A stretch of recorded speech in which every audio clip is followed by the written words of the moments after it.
Selamat pagi pemirsa, kini Berita Lampung kembali hadir untuk menjumpai Anda bersama saya Vika Rana. Sejumlah berita aktual dan informasi menarik lainnya telah kami siapkan untuk Anda. Berikut berita utama pada pagi hari ini.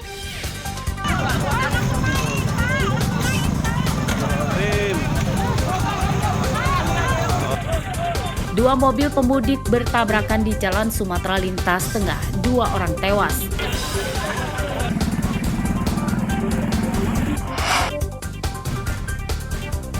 Gelombang arus balik di Pelabuhan Bakauheni ramai lancar.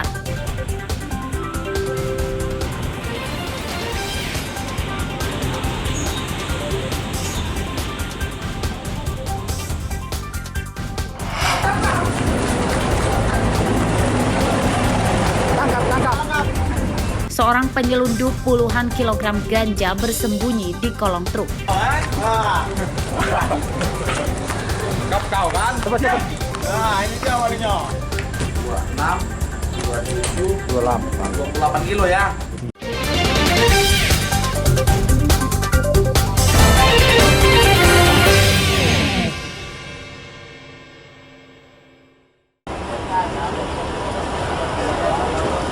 Seorang pemudik arus balik asal Sumatera Selatan meninggal dunia di kapal Roro yang akan berlayar dari Pelabuhan Bakauheni, Lampung Selatan menuju Pelabuhan Merak, Banten pada Senin pagi. Jenazah Yuslah berusia 66 tahun yang sempat mendapat pertolongan dari tim medis kapal Roro, kemudian dievakuasi ke posko kesehatan di Pelabuhan Bakauheni.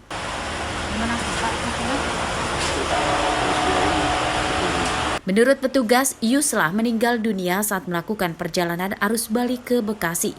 Ia sempoyongan dan akhirnya jatuh saat turun dari bus yang baru parkir di dalam kapal Roro. Petugas menyatakan Yuslah meninggal dunia karena sakit. Sudah di kapal dan akan turun dari bis. Ternyata begitu turun dari tangga bis, sempoyongan, kemudian ditolong sama anaknya, ternyata kondisinya melemah, kemudian dibantu sama tim paramedis yang ada di kapal. Akhirnya oleh petugas paramedis yang ada di pelabuhan dibawa ke posko ID. Jenazah Yuslah kemudian dibawa ke Rumah Sakit Umum Bob Bazar Kalianda, Lampung Selatan untuk dijemput keluarganya dan dimakamkan. Petugas mengimbau para pemudik agar memastikan kondisi fisiknya sehat sebelum melakukan perjalanan jauh arus balik. Asep Saifullah melaporkan dari Lampung Selatan.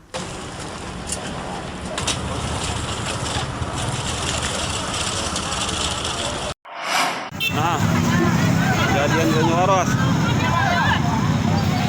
Banyuwaras, kejadian. Kecelakaan dua mobil pemudik yang sedang berlebaran ini terjadi di Jalan Sumatera Lintas Tengah, Desa Sukamarga, Kecamatan Abung Tinggi, Lampung Utara, Sabtu siang. Sebuah mobil pickup asal Waikanan ringsek parah setelah bertabrakan dengan sebuah minibus asal Sumatera Selatan.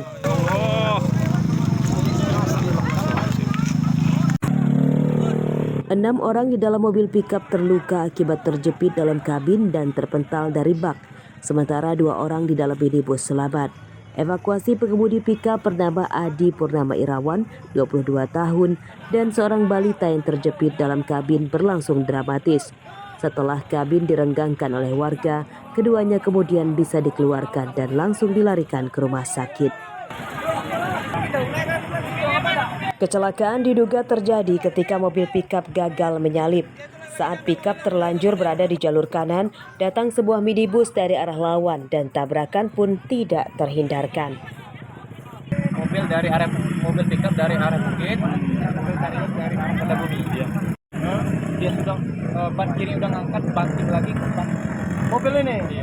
Ya, ketika di tikungan ini dia oleng, terus nabrak mobil Terios pickup carry, bertabrak oleng dari arah Bukit Kemuning menuju ke arah Kota-Bumi, mengambil jalur kanan hingga menabrak minibus Ras yang datang dari arah Kota-Bumi tujuan ke arah Bukit Kemuning. Diduga terdapat korban di pihak kendaraan pickup carry karena sopir dan keluarganya juga mengalami luka-luka karena bagian depannya rusak berat. Sekarang sudah kita larikan ke puskesmas Bukit Kemuning. Para korban luka dilarikan ke Rumah Sakit Handayani, Kota Bumi, Lampung Utara.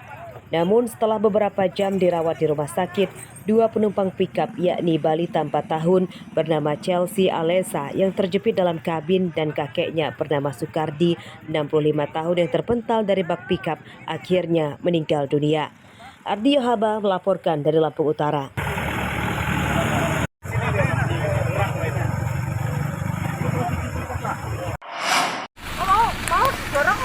Ini gede. Bapak lana gede, caranya gede apa, Pak?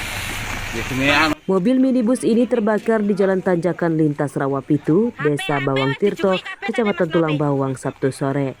Kobaran api kian membesar meludeskan mobil dan beberapa kali terjadi ledakan yang diduga berasal dari tangki BBM minibus.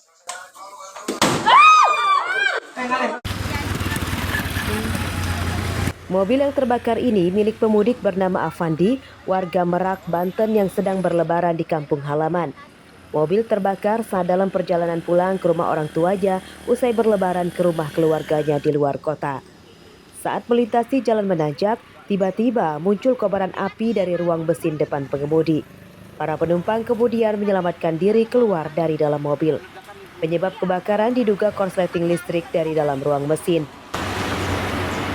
Tapi sebelum api besar, Nggak tahu ya, orang dari sini, Mas, dari dalam, dari mesin mungkin ya. Nah, itu. gede. Ya langsung gede, langsung disiram air itu langsung tambah gede. Langsung ke bawah apinya, langsung menjalar ke sana. Sempat dengar ledakan nggak Bu? Ya, Berapa kali Bu? 3 kali kalau nggak salah, tapi kita masuk ke dalam rumah, kan api udah gede tuh, langsung meledak ya. Terus penumpangnya gimana nih? Penumpangnya ke rumah semua. Untuk korban, tidak ada korban jiwa dari kejadian kendaraan terbakar karena pada saat api itu mulai muncul, para pengemudi dan juga penumpang dari kendaraan tersebut langsung keluar dan mencoba memadamkan api dengan peralatan seadanya dibantu dengan warga sekitar, namun api membesar dan tidak dapat dikendalikan sehingga seluruh kendaraan itu hangus terbakar. Kebakaran tidak menimbulkan korban jiwa. Api akhirnya padam setelah mobil hangus dan bangkainya kini masih berada di pinggir jalan di sekitar lokasi mobil terbakar. Mustaqim melaporkan dari Tulang Bawang.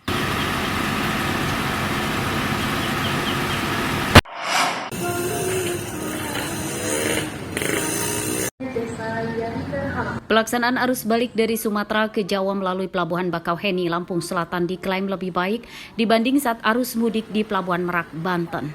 Ini dikatakan oleh Menteri Perhubungan saat memantau arus balik di Pelabuhan Bakauheni pada Minggu siang. Pada arus balik tidak ada penumpukan pemudik yang mengakibatkan pemudik terlantar seperti yang terjadi di Merak, Banten pada arus mudik lalu. Ini karena pada arus balik, pemerintah mengoperasikan 3 pelabuhan di Lampung untuk mengangkut pemudik, yakni Pelabuhan Bakauheni Panjang Bandar Lampung dan Pelabuhan Bandar Bakaujaya atau BBJ di Bakauheni. ASDP Bakauheni juga menambah trip kapal Roro dan memangkas waktu bongkar muat kapal Roro dari 1 jam jadi 45 menit. Kita melakukan improvement ya. Improvement yang kita lakukan pertama kali adalah jumlah kapal yang dioperasikan atau pergerakan itu insya Allah satu hari kalau kemarin itu 131 di sini akan menjadi 146 trip ya. Lalu beberapa yang kita lakukan di sini, kita memiliki mobil itu semua stakeholder hadir dan semua satu kata dengan ada satu screen yang menunjukkan narasi keberangkatan dari kapal sehingga apabila kapal melampaui 45 menit dia harus jalan.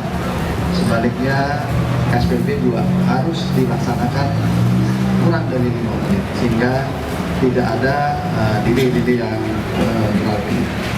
Untuk kelancaran arus balik, para pemudik diimbau telah memiliki tiket naik kapal Roro saat tiba di Pelabuhan Bakauheni. Sementara itu, puncak arus balik Lebaran tahun ini telah berlalu yang terjadi pada hari Minggu lalu. Ari Susanto melaporkan dari Lampung Selatan.